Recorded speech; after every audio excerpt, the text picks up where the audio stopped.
자, 오늘은 여호수아 세 번째 시간입니다. 지난 시간에 우리는 이스라엘의 새로운 지도자, 새로운 리더로서 하나님께 명령을 받은 그 여호수아가 이제 리더로서 백성들에게 첫 번째 한 명령을 봤어요. 하나님이 명령을 주셨고 여호수아는 백성들에게 리더로서 첫 번째 명령을 내렸죠. 요르단강을 건너서 약속의 땅으로 가라는 하나님의 명령에 여호수아는 순종합니다. 그래서 백성들에게, 특별히 이스라엘의 행정관들, 원로들입니다. 이 사람들은 어른들이에요. 그 어른들을 불러서 이렇게 명령을 합니다. 1장 11절 한번 볼까요? 1장 11절에 여호수아가 어떤 명령을 했는가? 우리 같이 11절을 읽겠습니다. 시작. 진영 가운데로 두루 다니며 백성에게 이렇게 명령하십시오. 여러분은 길 양식을 준비하십시오. 이제 3일 안에 여러분은 이 요르단강을 건너서 땅을 차지하러 들어갈 것입니다. 그 땅을 여호와 여러분의 하나님이 여러분에게 주어 차지하게 하실 것입니다. 여호수아의 명령에 르우벤, 갓, 므낫세 반지파는요, 하나님이 여호수아에게 하셨던 말씀으로 화답을 합니다. 하나님이 여호수아에게 어떤 말씀을 하셨죠? 자, 18절 한번 볼까요? 1장 18절에 마지막에 이 백성들이 뭐라고 화답을 합니까? 오직 용기를 내고 강해지십시오. 1장 18절에 오직 용기를 내고 강해지십시오. 여러분, 이거 누가 했던 말이에요? 하나님이 여호수아에게 3번이나 반복하셨던 말씀이에요. 하나님이 여호수아에게, 여호수아야 오직 용기를 내고 강해져라. 지금 그 말을 똑같이 백성들이 하고 있는 거예요. 자신들의 리더에게. 여호수아도 이스라엘 백성도 모두 몸과 마음이 다 이제 준비됐습니다. 이제 요르단강 건너면 돼요. 다 준비됐어요. 몸도 마음도 다 준비됐어요. 이제 요르단강 도하를 시작하면 됩니다. 그런데 정작 요르단강 도하는 3장에서 시작이 돼요. 3장에서. 자, 그 중간에 있는 이 2장은요, 한 여인에 대한 긴 이야기를 증언합니다. 지금 목적은 요르단강을 건너는 거예요. 약속의 땅으로 가는 거예요. 그런데 중간에 갑자기 라합이라는 여인의 이야기를 길게 기록하고 있다는 것이죠. 성경은 그냥 기록된 게 없습니다. 다 이유가 있어요. 의미가 있어요. 이 여인을 통해서 하나님은 말씀하고자 하시는 이야기가 있다는 것이죠. 요르단강 도하와 그 이후의 걸음에서 진정 필요한 게 무엇인지를 가르쳐 주시는 거예요. 이 라합의 이야기를 통해 이 요르단강을 건너기 위해서, 이제 그 이후의 모든 걸음을 위해서 필요한 것이 정말 무엇인가? 오늘 그 메시지가 들려지시기를 축복합니다. 아멘. 자, 함께 오늘 2장 1절을 읽겠습니다. 시작. 눈의 아들 여호수아가 시팀에서 2사람의 정찰병을 몰래 보내며 이렇게 말했다. 가서 그 땅과 여리고를 살펴보아라. 그들이 가서 메인데 없는 여자의 집에 들어갔다. 그 여자의 이름은 라합이었다. 그들은 거기서 묵었다. 이 요르단강을 건널 여호수아와 이스라엘 백성의 첫 번째 행성지는 여리고였습니다. 요르단강을 건너서 가장 먼저 가야 될 곳이 여리고였다는 거예요. 여러분, 당시 여리고는 요새화된 성곽 도시였습니다. 얼마나 요새화된, 아주 얼마나 이 굳건한 요새와 같은 도시였냐면, 제가 이렇게 확인해 보니까 이 겉성벽이 있어요. 엄청난 성벽이 있고요.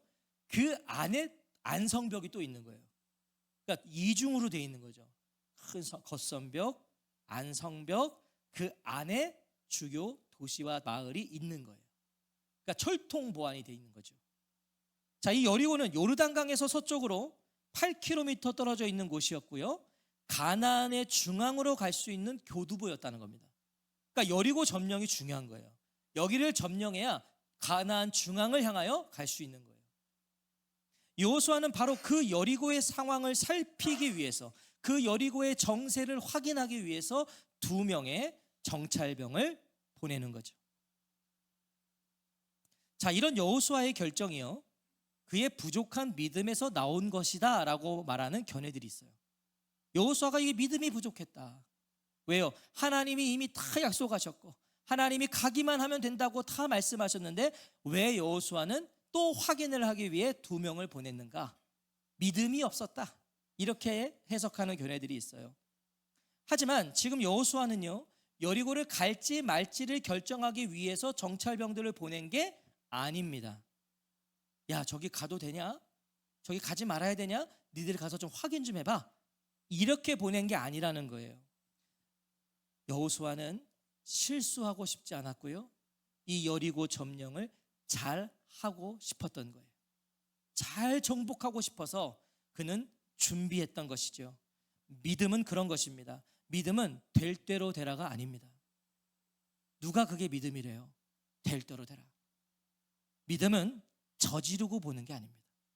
믿음으로 질러, 이런 건 없는 거예요. 저지르고 보는 게 무슨 믿음이에요? 무작정 열심히 뛴다고 경기에서 이길 수는 없습니다. 우리 이번에 축구 국가대표팀이 브라질과 경기를 5대 0으로 졌습니다. 대학생과 초등학생의 경기를 하는 것 같더라고요.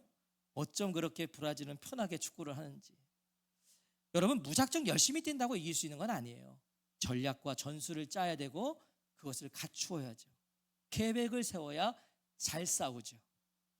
여호수아는 바로 그 일을 위해서 두 사람의 정찰병을 몰래 보냅니다. 여러분, 성경에 보면 몰래 보냈다라고 정확하게 기록하고 있어요. 당연하죠. 정찰병은 스파이입니다. 스파이는 몰래 보내야죠.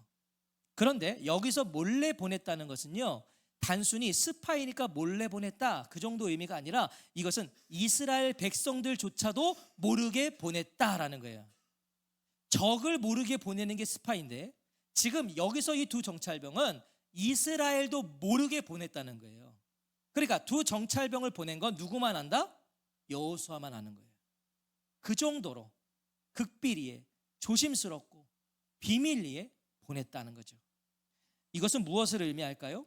여호수아가 얼마나 신중하고 진지하게 임하고 있는지를 우리에게 말해주는 거예요. 그리고 잘 아시다시피 여호수아는 자기가 정탐꾼이었어요. 12명의 정탐꾼을 보낼 때 거기에 여호수아가 있었어요. 그런데 기억하시죠? 12명이 가서 보고 왔지만 그 중에 10명은 부정적인 말을 했어요. 안 된다. 저기 가면 안 된다. 여호수아는 그걸 아는 거예요.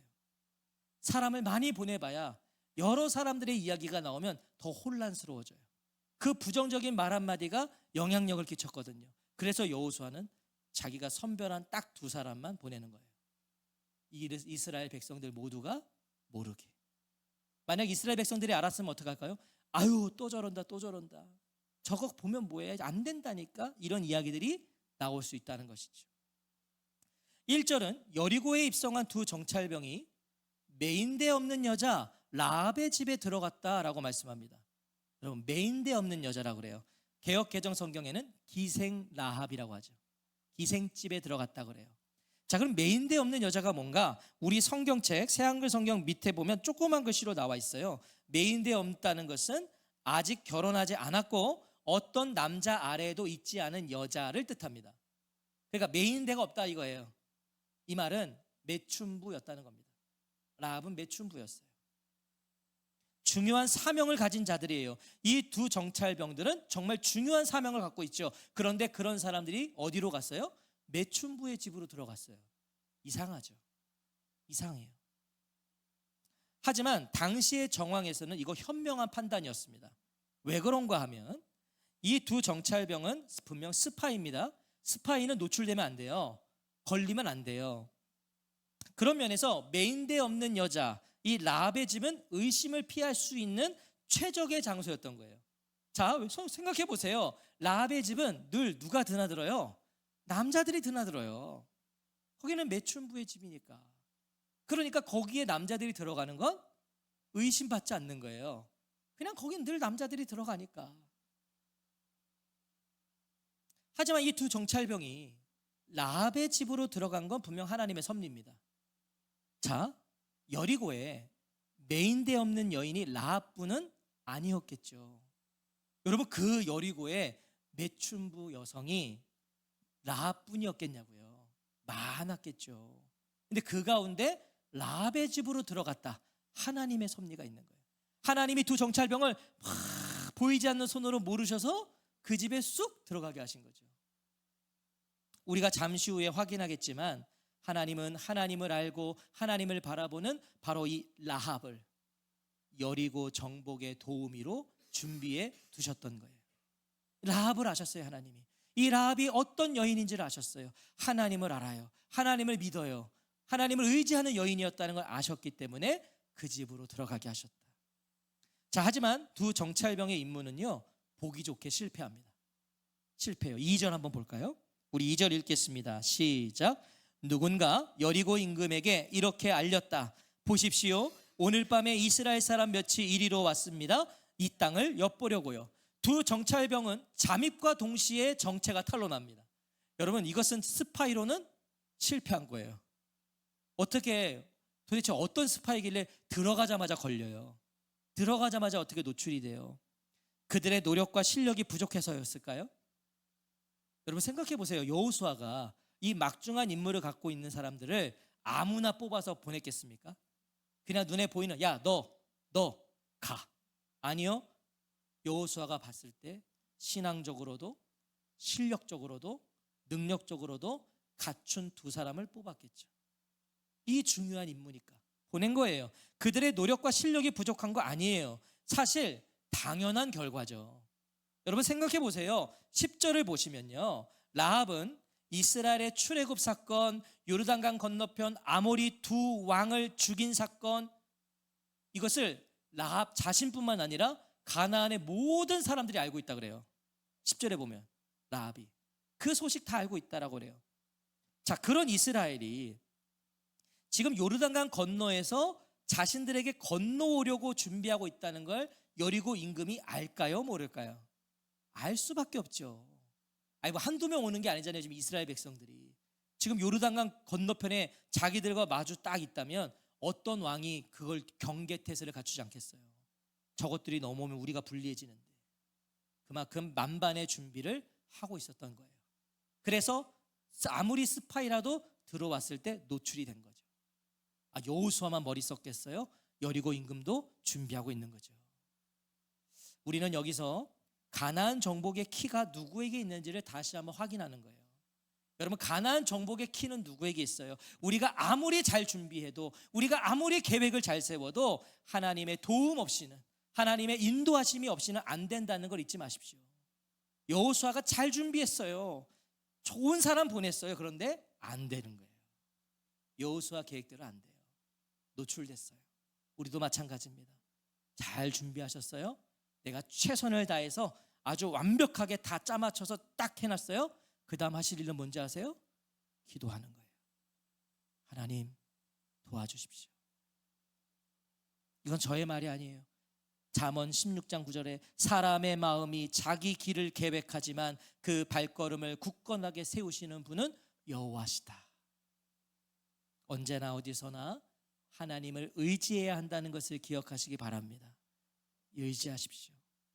잘 준비했으면 그만큼 더 기도하셔야 돼요. 준비도 안 하고 기도하는 건 답이 없는 거고요. 그런 사람 많아요. 아무것도 안 하면서 해달래 하나님한테. 아니요, 최선을 다해 준비하고 하나님 도와주십시오. 이스라엘 정찰병 잠입을 인지한 여리고 임금은요, 즉시 체포조를 라합의 집으로 급파시켜요. 왜냐면 자기도 언제가 이것들이 뭔가 당시에 정찰병을 오고 가고 하는 건 당시 전쟁에 모든 민족들이 하고 있었던 행동이었기 때문에 언제가 저것들 올 건데 왔어? 바로 보내는 거죠. 체포해. 놀라운 건 라합의 반응이에요. 라합의 반응.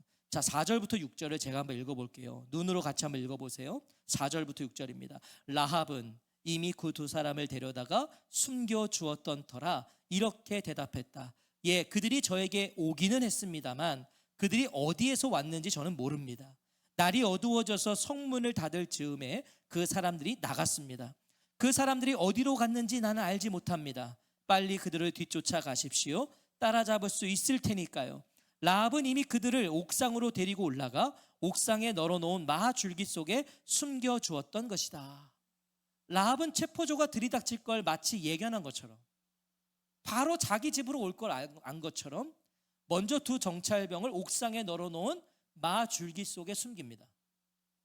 그러니까 이 말은 들어오자마자 빨리 옥상으로 가라는 거예요. 그래서 가서 숨겨요. 그리고 내려오니까 이 절묘한 타이밍. 내려오니까 체포조가 들이닥치는 거죠. 태연하게 그 체포조를 맞이해요. 여러분, 라합의 기지와 담대함을 보세요. 이 여인의 기지. 먼저 라합은 두 정찰병 방문을 인정해요. 여러분, 지금 걸리면 안 돼요. 근데 인정해요. 왔대요. 왜 그랬을까요? 지금 체포조는 이미 다 알고 왔어요. 그렇죠? 라합의 집에 온 걸 알아요. 자, 이미 다 알고 온 사람에게 여기 안 왔는데요, 이것은 문제만 키울 뿐이에요. 인정해야 돼요. 빨리 왔습니다. 하지만 두 정찰병의 정체는 함구해요. 뭐라고 말해요? 그들이 저에게는 오기는 했습니다만 그들이 어디에서 왔는지 저는 모릅니다. 그러니까 그들이 누군지는 모른다는 거예요. 왜냐하면 라합의 집은 많은 사람들이 드나드니까 누군지 모릅니다.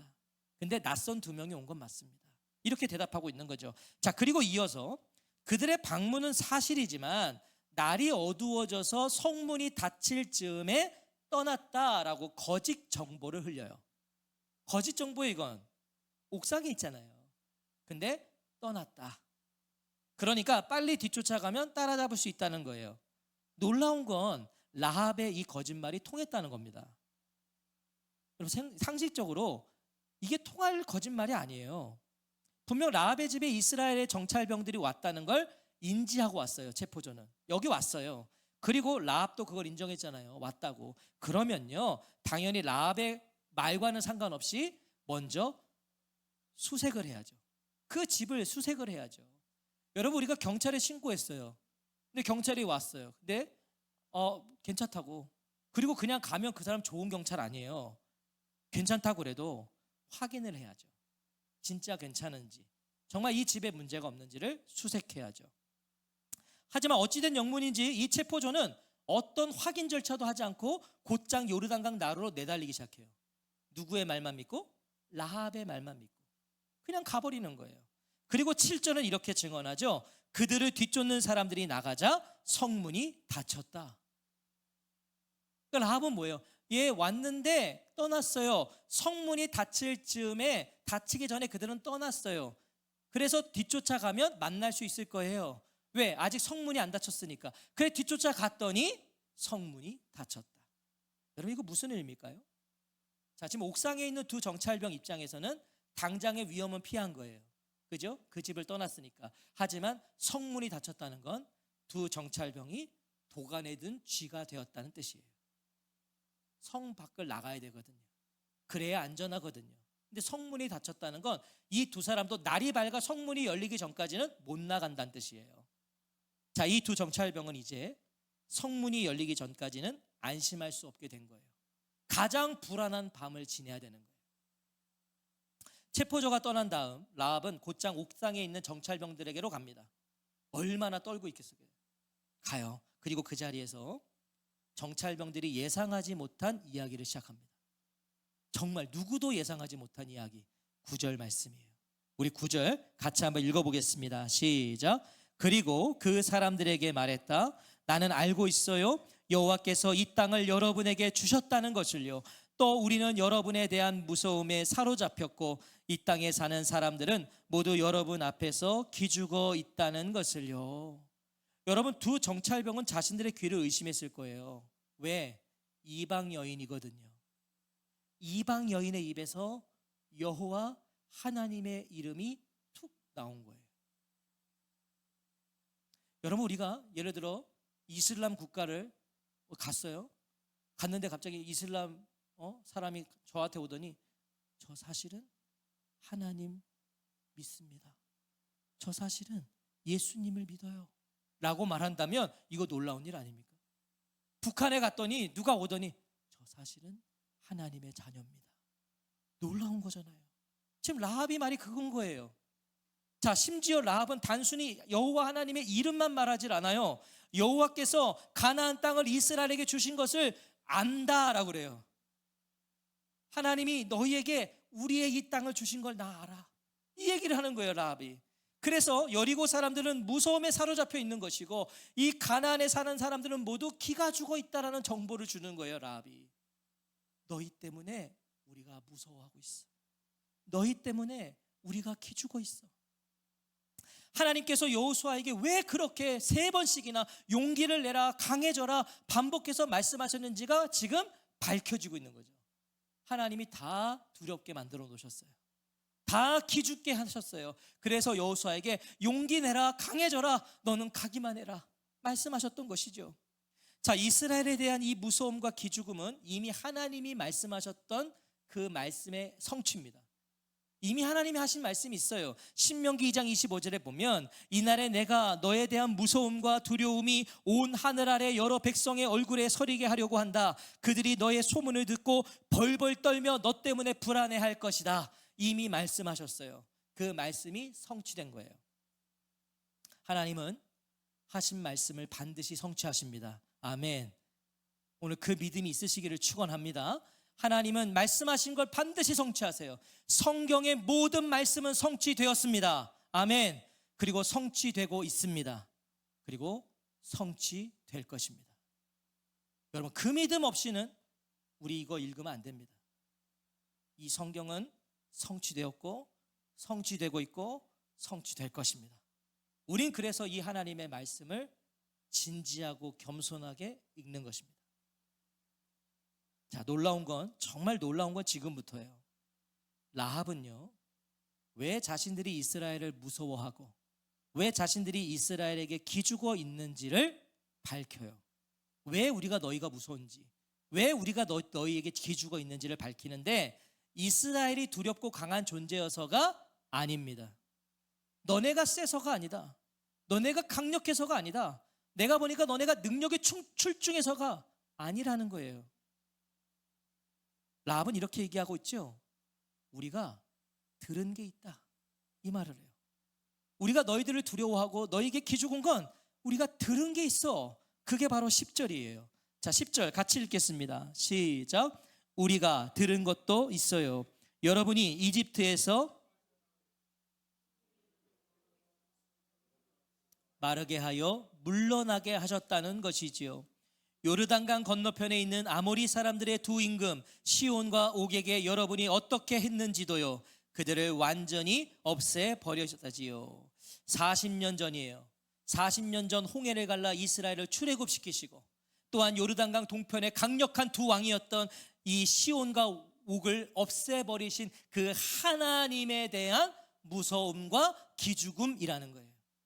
너희 때문에 무서운 게 아니라 너희를 인도하시고 너희를 위해 싸우시는 그 하나님을 우리는 무섭고 그 하나님께 기죽어 있다, 이 말을 하고 있어요.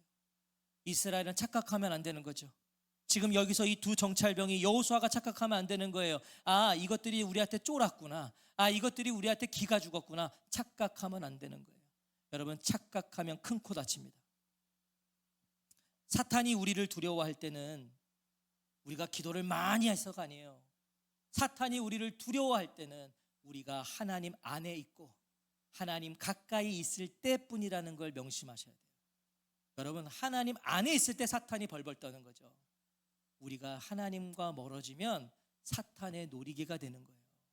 가지고 노는 거예요, 사탄이. 내가 주일 지키는 게 아니라고 말씀드렸어요. 주일이 나를 지키는 거예요. 여러분, 주일이 나를 지키는 거예요. 내가 주일 지키는 게 아니라 내가 주일 지켰어 라고 생각하지 마세요. 주일이 나를 지켜주는 거예요. 사고에 분명한 전환이 있으시기를 축복합니다. 이 사고가 분명히 전환되셔야 돼요. 라합은 하나님의 구원 행위에 대한 믿음을 고백한 거예요. 하나님이 너희를 구원하셨다, 출애굽시키셨고 너희를 대적의 손에서 건지셨다. 구원의 행위를 고백해요. 그리고 이어서 하나님에 대한 자신의 신앙을 선언합니다. 여러분, 라합이 자기 신앙을 선언하는데 11절을 보세요. 뭐라고 선언하냐면, 여호와 여러분의 하나님, 그분이 참 하나님이시지요. 위로는 하늘에서 그러하시고 아래로는 땅에서 그러하시지요. 라합의 고백입니다. 여러분, 이게 이스라엘의 고백이 아니에요. 지금 이방 땅 여리고에 사는 메인데 없는 이방 여인, 매춘부 여인 라합의 신앙 고백입니다. 어느 목사의 고백이 아니에요. 어느 제사장의 고백이 아니에요. 이방 여인의 고백이었어요. 라합은 이스라엘의 하나님을, 아니 이스라엘의 하나님만이 유일하신 하나님이시고 그분이 참 하나님이시라고 고백한 거예요. 여러분, 이건 불가능한 일이에요. 이방 여인이 어떻게 이렇게 고백을 해요? 어떻게 해요? 여러분, 여리고 가나안 땅에는 수많은 신이 있어요. 그런데 하나님만 유일한 하나님이시고 그 하나님만 참 하나님이시다. 라합이 고백하는 거죠. 그런데 이 고백은요, 새로운 고백이 아니었어요. 신명기 4장 39절에서 모세가 이미 했던 위대한 고백이에요. 모세가 이렇게 고백합니다. 오늘 그대가 알고 마음에 새겨야 합니다. 여호와께서 위로 하늘과 아래로 땅 위에 하나님이시라는 사실을요, 다른 신은 없습니다. 모세가 했던 고백을 라합이 비슷하게 고백하고 있는 거예요. 그러면 지금 라합의 이 고백은 새로운 고백이 아니에요. 특별한 고백도 아니에요. 이미 이스라엘의 고백이었으니까. 자, 그럼 특별하다면 뭐가 특별하게 할까요? 라합이 그걸 고백했다는 게 특별한 거죠. 이방 여인이 그것을 고백했다는 게 특별한 거예요. 라합은요, 갈라진 홍해를 걸어본 사람 아닙니다. 그녀는 이방 여인이에요. 하나님이 내리신 만나를 본 적도 없고 라합은 그 만나를 맛본 적도 없어요. 하나님의 율법을 라합은 읽어본 적도 없어요. 그런데 고백합니다. 여호와 여러분의 하나님, 그분이 참 하나님이시요 위로는 하늘에서 그러하시고 아래로는 땅에서 그러하시지요. 궁금합니다. 궁금해요. 도대체 이 이방 여인 라합은, 율법과는 전혀 상관없는 인생을 살아가고 있었던 이 라합은 기생이잖아요. 매춘부잖아요. 율법과는 거리가 멀어요. 상관없는 삶을 살았어요. 그런데 그 여인이 어떻게 이렇게 놀랍고 위대한 신앙 고백을 할 수 있었을까? 궁금해요. 도대체 어떻게 라합은 이런 신앙을 갖게 되었을까? 자, 먼저 라합의 이 신앙 고백은 진심이었어요. 듣고 얘기한 거 아니에요. 누가 얘기한 거 듣고 똑같이 따라한 고백이 아니라고요. 진심이었어요. 어떻게 할 수 있냐면 믿음장이라고 불리는 히브리서 11장에 가보면 그 믿음의 전당에 라합이 올라 있어요. 그의 이 고백과 신앙이 진짜였다는 거예요. 믿음의 전당에 올라가 있다고요. 성경은 라합이 어떤 경로와 방법으로 이 신앙을 가질 수 있었는지에 대해서는 함구해요. 어떻게 라합이 신앙을 갖게 되었는가? 어떤 방식이었는가? 어떤 방법이었는가? 누굴 통해서였는가? 이런 기록이 없어요. 그런데 힌트를 남겼어요. 힌트를 10절을 보세요. 10절에 보면 뭐라고 합니까? 우리가 들은 것도 있어요 라고 그래요. 라합이 들은 게 있다는 거예요. 라합은 하나님의 역사, 하나님의 이야기, 하나님의 소문을 들었대요. 내가 들었다. 그리고 그것이 그녀의 믿음이 되었다는 것입니다. 하나님에 대한 이야기를 들었는데, 출애굽시키셨다, 대적들과 싸워 이기셨다라는 소문을 들었는데 그것이 라합의 믿음이 되었다. 갈라지는 홍해를 라합은 못 봤어요.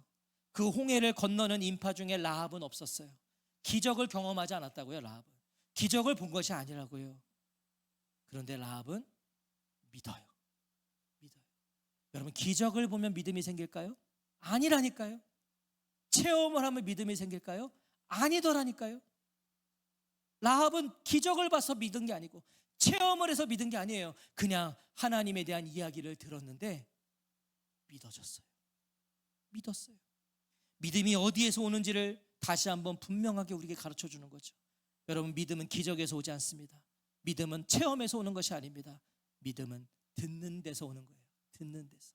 로마서 10장 17절에 믿음은 듣는 데서 생기고 듣는 것은 그리스도를 전하는 말씀을 통해 이루어집니다. 말씀을 들을 때 믿음이 생긴다. 여러분, 들어야 깨닫습니다. 아멘. 들어야 깨닫죠. 안 들으니까 못 깨닫는 거예요. 여러분, 들을 때 변합니다. 안 들으니까 안 변하는 거예요. 들을 때 변해요. 들어야 삽니다. 여러분, 들어야 사는 거예요. 들어야 돼요. 사랑하는 성도 여러분, 또 저는 궁금해요. 하나님의 역사, 하나님의 이야기, 그 하나님의 소문을 여리고에서 라합만 들었을까요? 라합만 들어서 이렇게 라합만 믿음이 생겼을까요? 아니잖아요. 10절에서 라합은 뭐라 그랬어요? 우리가 들은 것이 있다고 그랬어요. 라합이 내가 들은 것이 있다라고 하지 않고 우리가 들은 게 있다. 그리고 뭐라 그래요? 그래서 9절에서는 여리고가 이스라엘에 대한 무서움에 사로잡혀 있고 이 땅에 사는 가나안 땅 모든 사람들이 기죽어 있다라고 그랬어요. 그럼 뭐예요? 가나안 땅에 있는 모든 사람들이 하나님에 대한 이야기를 들었어요. 다 들었다고요. 하지만 그 하나님을 믿고 위로는 하늘에서 아래로는 땅에서 오직 하나님만 참 하나님이시라고 고백한 사람은 오직 라합 한 명뿐이었다는 거예요. 다 들었는데 한 명만 하나님을 고백해요. 똑같이 들었는데 누구는 생명을 얻고 똑같이 들었는데 누구는 멸망해요. 가나안 땅 모두가 들었는데 라합은 생명을 얻고 나머지는 멸망을 향해 가고 있어요. 똑같이 들었는데 누군가는 분노하고 똑같이 들었는데 누군가는 눈물로 회개합니다. 여러분가 사도행전에서도 봤잖아요. 복음이 선포됐을 때 그 복음을 듣는 자 중에 많은 사람들은 우리가 어찌할꼬, 우리가 어떻게 해야 됩니까? 통회하고 자복하며 회개했지만 다른 곳에서는 어떻게 했어요? 비아냥거렸어요. 비웃었어요. 똑같은 복음을 들었는데 반응은 달랐어요. 하나님의 은혜와 성령님의 역사를 사모하고 또 사모해야 될 이유가 여기 있는 거예요. 여러분 말씀을 받을 때 간절히 기도하십시오. 하나님, 오늘 떨어지는 말씀이 나를 향한 말씀이 되게 하시고 그 말씀 내가 주의 말씀으로 받게 하옵소서. 하나님, 제가 깨닫게 하옵소서. 하나님, 제가 혹여나 그것을 인간적인 귀로 듣지 않게 하옵소서. 여러분, 그게 얼마나 중요한지 보시라고요. 라합만 깨달았어요. 라합만. 이방 여인 라합도, 메인대 없는 여인이었던 라합도, 하나님이 정말 기뻐하지 않는 삶을 살고 있었던 그 라합도, 사회에서 가장 소외되고 배제되었던 그 라합도 하나님의 구원을 입습니다. 여러분, 당시 라합은 가장 천한 자예요. 조롱거리, 멸시천대받는 여인이에요. 낮은 자 중에서 가장 낮은 자예요. 그런데 하나님의 구원을 입습니다. 무엇으로요? 하나님을 향한 믿음으로. 믿음으로. 오늘 저와 성도님들은 무엇을 믿고 누구를 신앙하십니까? 무엇을 믿으십니까? 오늘 누굴 신앙하고 계신 거예요? 신앙은 믿고 굴복한다는 거예요. 그게 신앙이에요. 믿음의 대상은 누구세요? 믿음의 내용은 무엇이십니까? 누굴 믿으시는 거고 뭘 믿으시는 거예요? 믿음의 내용이 무엇이세요? 믿음은 생명을 걸 수 있는 것입니다.